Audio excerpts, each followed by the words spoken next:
Compulsive hoarding, an impairment in which discarding one's items causes anxiety and distress, a serious medical condition. Here's 3 stories where we believe these creepy people may have been hoarders, or simply just strange people who limit themselves even in their own homes. Creepy encounters with hoarders. Grab a blanket, turn off your lights, and don't throw away your things. We may need them.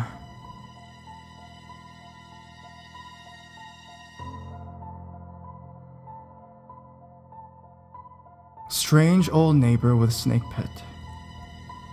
During the 90s, there was a strange house on the street behind mine. It was a red brick 1-story home with a porch covered by large overgrown bushes. There were red faded Christmas ribbons on each of these bushes. In the driveway by the side door, there were filled trash bags lined up with jack-o'-lantern faces printed on them. An old car from the 70s sat in the driveway and had green ribbons tied to the antenna and lots of St. Patty's Day garb stuck on the windows, mostly shamrocks. There were also large stone planters on both sides of the front door, filled with faded plastic Easter eggs.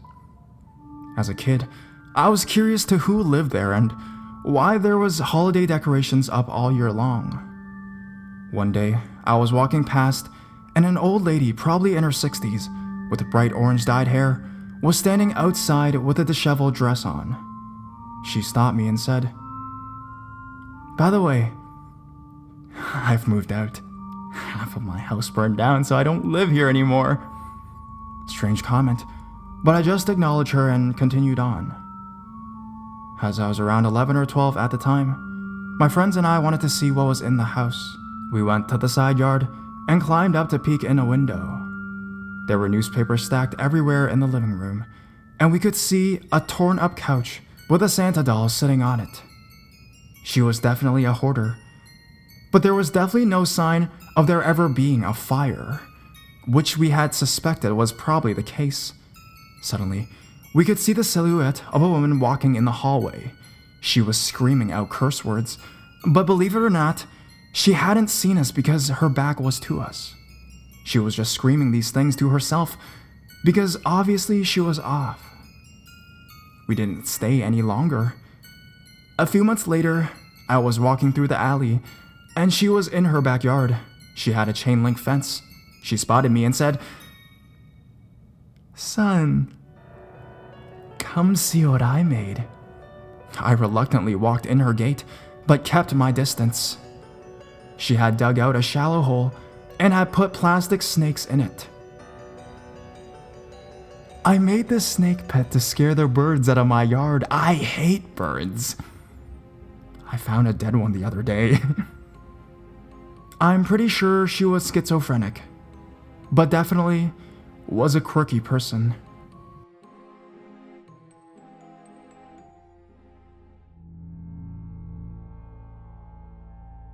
John. When I was younger, I could always remember my parents talking about some guy named John. I knew he lived across the street, but he never came out often, so I didn't really know him.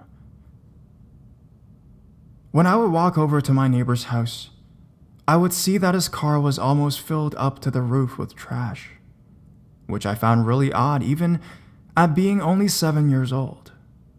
He had another car that he also had piles of trash in it, but it was nowhere near as bad as the other one. When John did come out, he always looked dirty. All he would wear was the same dirty white t-shirt and sweatpants. His teeth were rotten, and he smelled awful. My parents always got uncomfortable around John, and I could see why. In fact, everyone in the neighborhood got uncomfortable when he was brought up. My dad was not only creeped out by John, but he flat out hated him. You see, John had cats, a lot of cats. He would let them roam around the streets, and they would go into our backyard. They were in awful shape. They were extremely emaciated and were covered in fleas. They would die under our shed, so we would have to always deal with the smell. So, I thought maybe that's why he despised John. a couple years ago, my neighbors decided to move out. They were worried about showing people the house because of John. A young Asian couple were checking out the house when John came out and threw raw fish and eggs at them. They, of course, never came back after that. John eventually died sometime later, and that's when my dad told me why he hated John. Apparently, when my parents first moved in, John would give my mom coupons for cat litter. My mom didn't even have a cat, but she didn't want to be impolite, so she took them. However, over time, he began to creeperish and began to stalk her. He would get flirty with her and even told her to leave my dad to be with him. John would often call my mom just to tell her she's a goddess and should have sex with a real man. My dad was having none of that and threatened him. My dad is a pretty big guy, so John was smart enough to back off. I was shocked that somebody would even have the balls to do that to a married woman. But at least I knew why my dad hated him. John died alone after being crushed from the amount of stuff he had, which confirmed my suspicions of him being a hoarder. Animal control came and took his cats, but they were all put down. I know it's weird, but I feel bad for him. He obviously had mental problems and his family never supported and helped him. I hope him and his cats are at peace now.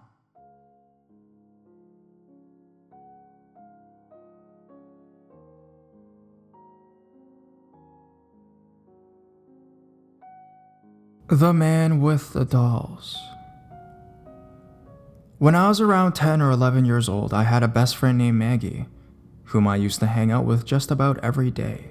We lived in the same neighborhood, and I would often walk down the street to her house, where we spent most of our time. Across the street from her lived a man named Greg, who was about in his mid-40s. We would see him walking his 2 dogs from time to time. Oftentimes, he would see us, he would stop and make conversation, and this went on for enough time that we eventually became used to it and started to trust him a bit.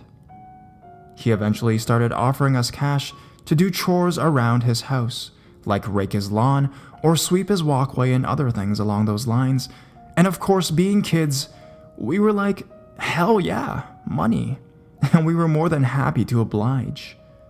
Only he would watch us do it with a creepy smile on his face. And from there, it escalated. One day, he invited us back into his backyard to play with his dogs. We were pretty naive at that age, and of course we wanted to play with dogs, so we went with him. Maggie was playing fetch with one of the dogs, and I noticed that the other dog goes into his doghouse that is mounted to the main house and doesn't come out. So curiously, I asked Greg where the other dog went, and he tells me that there are actually 2 dog doors in the doghouse, one of which leads into the main house. Then he asks if we would want to crawl through and see for ourselves. I started to get a really weird feeling because I wasn't so sure about that. But Maggie thought the whole idea of a doghouse tunnel was too cool not to experience it and talked me into it. So we crawled through this tiny space. The dogs weren't very big and are barely able to squeeze ourselves inside. We end up in his back room, and at this point I notice that the man is an obvious hoarder. He has insane amounts of mostly trash and old newspaper neatly stacked to the ceiling.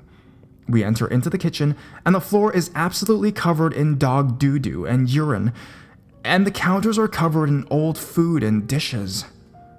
That's when Greg comes in the back door of his house and leads us into the living room, where I noticed a few life-size naked silicone rubber female dolls with a makeup and wigs on them with no arms or legs. So basically, just a torso and a head. Except they were atomically correct, so they had genitals and breasts. At this point, I am very creeped out, but Maggie assures me that Greg works at the hospital and They're most likely for medical purposes. I don't buy it, so I start looking for an exit strategy. Meanwhile, Greg starts talking to us about maybe coming inside more in the future with promise of money. Noticing the front door was not far from where we were standing, I just say we had to go, grab Maggie's hand, and bolt for the door, which thankfully is unlocked, and we run across the street and into her house. She of course thinks the whole experience was fun, because being the rebellious sort she was, she found imminent danger exciting. I never went back into his house after that, and I thought that would be the end of it. But I would constantly see him watching us play in her yard from his window. But it gets worse. He started walking his dog to my house and knocking on my door and asking my mom about me. He would go on and on about things to my mom and until she basically had to close the door on his face because he just wouldn't leave. Not long after, I moved to a different part of the neighborhood, and somehow he found out where I lived again and started coming over and asking for me. We moved once more after that, and he found my house once again. The third time we moved, I started being very cautious about being outside, and when I saw him walking his dogs around, I was sure to hide until he was gone. I eventually ended up moving another time within the same neighborhood and stopped seeing him altogether. Years later, after drifting apart from Maggie, we reconnected a bit and the subject of Greg came up. She confessed to me that she had talked to him again not long after that incident, and he offered to pay her to put makeup on his silicone dolls. When she asked him what he did with those dolls, he blatantly and unshamefully said, "Oh, I have sex with them."